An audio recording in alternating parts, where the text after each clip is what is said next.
O Tribunal de Justiça do Rio de Janeiro acabou de decidir por 2 votos a 1 que o caso do Flávio Bolsonaro e Queiroz, das rachadinhas, do roubo de dinheiro público, não vai mais poder ser investigado e julgado na primeira instância, porque o Flávio era deputado estadual e tinha foro privilegiado. Esse foi um pedido da defesa do Flávio, que o caso fosse direto para a segunda instância, ou seja, são outros procuradores, vai ser investigado pela Procuradoria-Geral do Rio de Janeiro e julgado no foro especial. Ok.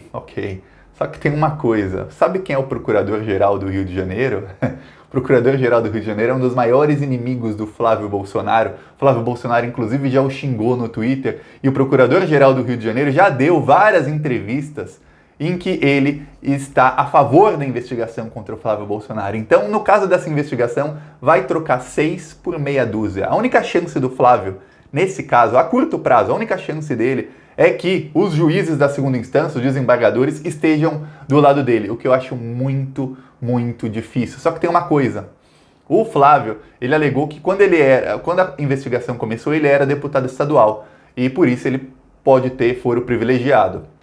Só que o STF tem uma decisão do ano passado, em que o STF tirou o foro privilegiado de todo mundo, que era a decisão de que o foro privilegiado só vale enquanto você estiver no mandato. Quer dizer, o Flávio não é mais deputado estadual, ele é senador. Então, se ele não é mais deputado estadual, ele não tem mais foro privilegiado por ser deputado estadual. Isso vai acabar no STF. O relator dos processos do Flávio Bolsonaro no STF, essa discussão já está sendo feita internamente no STF há dias. Anteontem eu li uma notícia sobre isso. Eu não falei nos vídeos porque estava esperando essa decisão do TJ do Rio de Janeiro, que eu imaginava que seria favorável ao Flávio. Eles já estão discutindo os ministros do STF quem vai ser o relator dos processos do Flávio. Porque geralmente o relator decide monocraticamente. O que é isso? Monocraticamente quer dizer que quando algum recurso desse processo do Flávio chegar no STF, esse relator é quem toma a decisão. Dificilmente ele vai mandar isso para plenário para que todos votem. Ele toma a decisão ele mesmo. O relator é o Gilmar Mendes. Pode começar a rir da cara do Flávio Bolsonaro e da cara dos ratos. Os ratos estão em festa hoje achando que tiveram uma grande vitória. Não. O que vai acontecer é que, de fato, a investigação vai atrasar. Quando muda de uma instância para outra, atrasa. De fato, isso provavelmente vai acabar parando no STF, nas mãos, provavelmente, mas muito provavelmente, do Gilmar Mendes. Mas pode ser agora ou daqui a pouco, a casa vai cair. O Flávio continua no mesmo lamaçal que ele estava, mas no mesmo, só vai demorar um pouquinho mais para lama movediça, areia movediça, sugá-lo por completo. Eu vou falar mais disso, mas antes, um segundo, curte o vídeo e se inscreve no canal. Eu sempre falo aqui, quando você se inscreve no canal, se você não é inscrito, o algoritmo do YouTube, eu trabalho com algoritmos há mais de 10 anos, eu sou programador, trabalho com mídias sociais há mais de 10 anos, o algoritmo vai entender que esse vídeo está bombando, porque as pessoas estão se inscrevendo no canal a partir desse vídeo, e vai começar a mostrar o vídeo na página inicial do YouTube, para mais gente ver. O que acontece? O bolsonarismo consegue chegar com as mentiras deles em milhões e milhões de pessoas todos os dias, através do WhatsApp, YouTube, Twitter, de todas as redes sociais, porque eles usam dinheiro público para financiar o gabinete do ódio e todas as fake news deles. Quando você se inscreve no canal e o vídeo é mostrado na página inicial do YouTube para mais e mais gente, a gente ajuda a quebrar no meio, quebrar mesmo as mentiras do bolsonarismo e levar a verdade para as pessoas. Então, um segundinho, curte e se inscreve no canal. Agora deixe seu comentário, o que você acha que vai acontecer com o caso do Flávio? Agora, o meu comentário, olha só.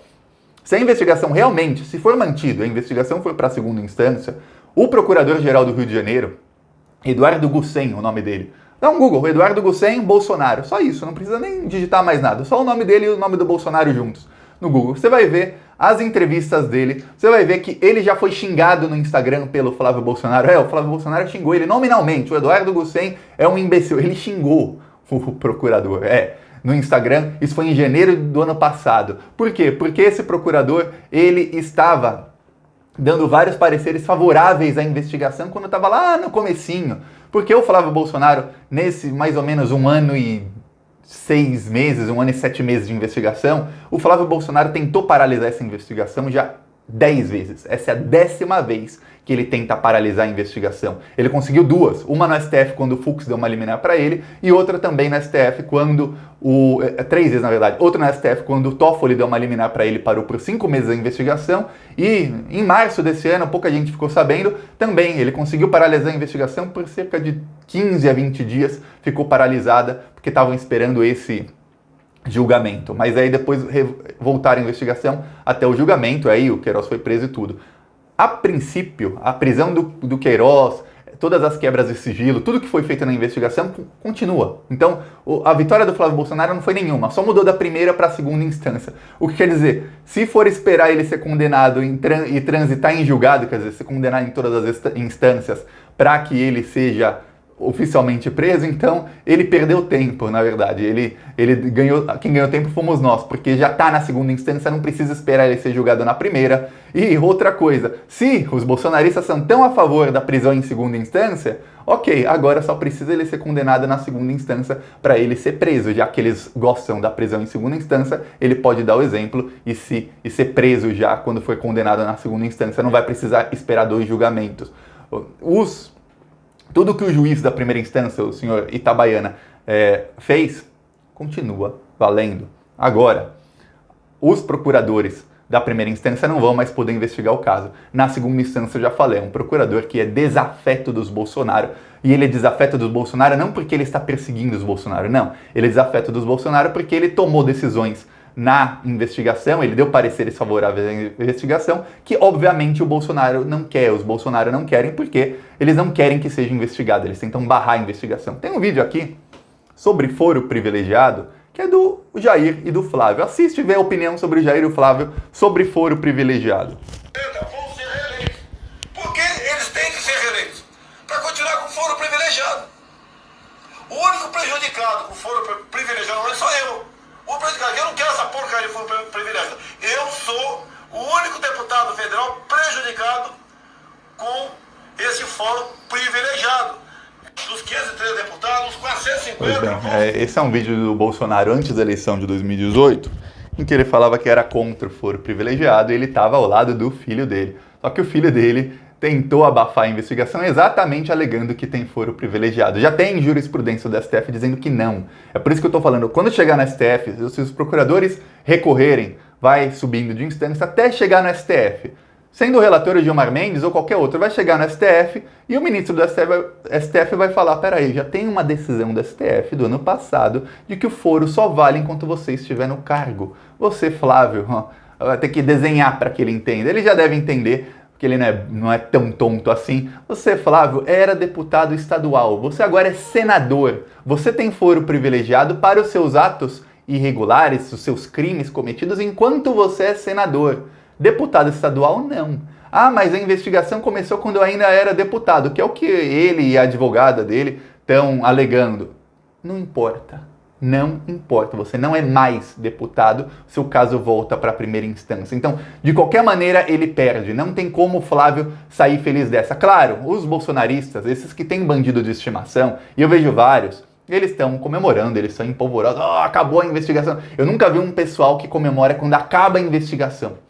Eu já vi gente comemorar muito na esquerda quando a investigação acabou e provaram que ele é inocente, viu? Falei que era inocente, mas eu nunca tinha visto alguém comemorar, abafamos a investigação, abafou o caso, não vai mais se investigar isso.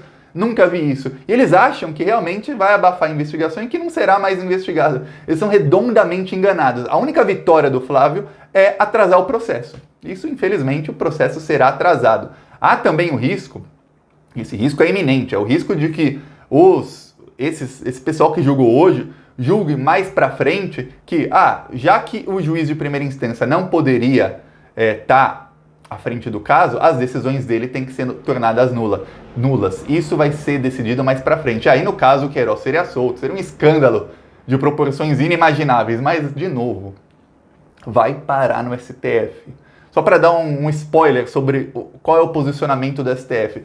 Todas as últimas decisões sobre o bolsonarismo foram 10-1. O único ministro que vota com o Bolsonaro é o Marco Aurélio de Mello. Ele é o único que vota com o Bolsonaro. Os outros 10 votam sempre contra o Bolsonaro. Ontem a Carmen Lúcia deu uma entrevista no UOL e ela falou que o Brasil com esse desgoverno não vai para frente. É isso, a Carmen Lúcia, uma das ministras do STF, chamando o governo Bolsonaro de desgoverno. Aí você já sabe em que pé que tá o STF com o Bolsonaro. Eu lembro que no ano passado, em agosto, foi quando o Flávio Bolsonaro entrou com esse pedido alegando que tinha foro privilegiado. Eu lembro que eu estava na academia na Espanha, lembra até o exercício que eu estava fazendo na academia, eu estava escutando no fone de ouvido notícias sobre o Brasil e estavam comentando exatamente sobre isso, sobre essa decisão de hoje. Ele está tentando desde agosto do ano passado. E estavam falando, olha, se for para a segunda instância não adianta nada para o Flávio, porque vai para um procurador que vai continuar a investigação. E vai ser um colegiado novo que muito provavelmente o colegiado novo não estará alinhado com o bolsonarismo, porque a única chance do Flávio se salvar é se ele conseguir um juiz amigo. E aí falaram, do colegiado novo da segunda instância, muito raro alguém que seja bolsonarista. Muito raro. E, na época, o STF estava com o Bolsonaro. Lembram disso? O Dias Toffoli almoçava, tomava café da manhã com o Bolsonaro, eram amigos. Tem várias fotos dos dois abraçados, sorrindo juntos. Teve uma semana em que o Dias Toffoli e o Bolsonaro, em todos os dias em que o Bolsonaro esteve em Brasília, foram 4 naquela semana, os dois tomaram café da manhã juntos, o Bolsonaro fazia piada, eles estavam amigões, amicíssimos. E naquela época eu pensava, isso, e as notícias já falavam, isso vai parar no STF. E eu pensava, ferrou, porque vai parar no STF, o STF tá com o Bolsonaro. Só que, de agosto, setembro, outubro, novembro, dezembro, as coisas mudaram. A investigação, principalmente a do inquérito das fake news, avançou de uma maneira que agora todos os ministros do STF já sabem que quem financiava esses atos, quem financiava as ameaças aos ministros da corte, quem financiava todos esses crimes contra o STF era o bolsonarismo e apoiadores do Bolsonaro. Então, melou pro Bolsonaro. Então, muita calma. Tem gente que gosta de ser pessimista, tem gente que gosta de falar, vai dar tudo errado, não vai dar em nada. Realmente, se em vez do Bolsonaro fosse o Aécio Neves, eu diria, olha, difícil que dê em alguma... Eu já teria dito desde antes dessa decisão, eu já teria dito, não vai dar em nada. Se em vez do Bolsonaro fosse o Michel Temer, eu diria, realmente a gente pode empurrar, ele vai balançar, mas ele não vai cair. Aí eu diria isso, mas é o Bolsonaro. O Bolsonaro está extremamente fragilizado. Eu estou para fazer um vídeo aqui sobre o Bolsonaro e o mercado financeiro. 2 dias atrás, o presidentes do Itaú e do Bradesco criticaram o governo Bolsonaro na pauta do meio ambiente. Sabe por quê? Porque eles começaram a ser pressionados por bancos de investimentos, que são muitos que a gente nem conhece o nome, que são trilionários, estou falando de trilhões de dólares, que são bancos, empresas de investimento que são donas de vários bancos, começaram a pressionar os bancos brasileiros, Itaú, Bradesco, todos que estão no Brasil, a cobrar o governo Bolsonaro por conta da pauta do meio ambiente. E falar, nós não vamos mais investir no Brasil enquanto ficar esse governo, porque esse governo é contra o meio ambiente. E meio ambiente é uma pauta que é ruim para o marketing. Pode até ser bom para os negócios deles, que se destrua todo o meio ambiente, mas é muito ruim para marketing, principalmente para os bancos lá fora. O Brasil vai começar a ser associado como um país, quem comprar coisa do Brasil está financiando a destruição da Amazônia, está financiando coisa ruim, está financiando desmatamento. E é o que aconteceu. Os donos dos 2 maiores bancos do país cobraram o governo Bolsonaro. O mercado financeiro está completamente contra o Bolsonaro e o posicionamento da Globo mostra isso direitinho, porque a Globo é a cachorrinha do mercado financeiro. O mercado financeiro manda, a Globo vai lá e faz. A Globo está contra o governo Bolsonaro 100%. Agora, antes eu falava, a guerra da Globo, Bolsonaro é fake, agora não é mais fake, está contra o governo Bolsonaro 100%. O Bolsonaro só tem apoio de uma força, que é o Centrão. E o Centrão, eu já falei, vende até a mãe, mas não entrega. O Bolsonaro acabou de entregar o Fundo Nacional da Educação para o Centrão, acabou de entregar vários cargos, está demitindo militares para dar cargos para o Centrão, porque o Bolsonaro ele tem que se manter no poder de qualquer maneira. Então a coisa tá ficando feia. Infelizmente a investigação do Flávio e do Queiroz vai atrasar mais. É uma investigação que já era para ter acabado, já estão para apresentar denúncia faz muito tempo. Essa investigação, em 1 ano e meio de investigação, a investigação ficou 7 meses parada. Olha só, com um tempão parada a investigação. Mas vai atrasar mais, mas uma hora a investigação chega lá e esses ratos que hoje acham que tiveram uma grande vitória e estão rindo, já já eles vão estar correndo, que é o lugar deles, porque eles vão ser todos enjaulados. É isso que vai acontecer. Você quer ajudar? Simples, curte o vídeo, se inscreve no canal e compartilha esse vídeo e vamos pra cima deles, dar um empurrão final que eles vão cair. Falou!